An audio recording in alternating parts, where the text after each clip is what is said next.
আসসালামু আলাইকুম দর্শক, কেমন আছেন? আশা করি ভালো আছেন। আজ আপনাদের দেখাবো আমার ছাগলটা বাচ্চা দিয়েছে, দুটো বাচ্চা। তাই আপনাদের সামনে ভিডিওটা করলাম। রাত্রে হয়েছে তো, রাত 10টা 30 মিনিটে। এই যে দেখেন বাচ্চা দুটো কত সুন্দর শুয়ে আছে, আর খুব ভালোভাবে হয়েছে বাচ্চাগুলো। তাই আপনাদের দেখানোর জন্য ভিডিওটা করলাম। এখন এই যে দেখেন বাচ্চাগুলো কত সুন্দর, দুটো পাঠার বাচ্চা হয়েছে, আর পাঠার বাচ্চা দুটো খুব সুন্দর হয়েছে। তাই আজ আপনাদের এই ভিডিওটা দেখানোর জন্য ভিডিওটা করা। কেমন হয়েছে কমেন্টে জানাবেন।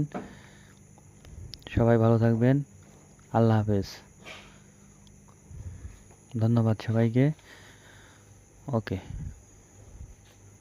খোদা হাফেজ। মাটাও সুস্থ আছে, সবাই দোয়া করবেন ভালো যেন থাকে।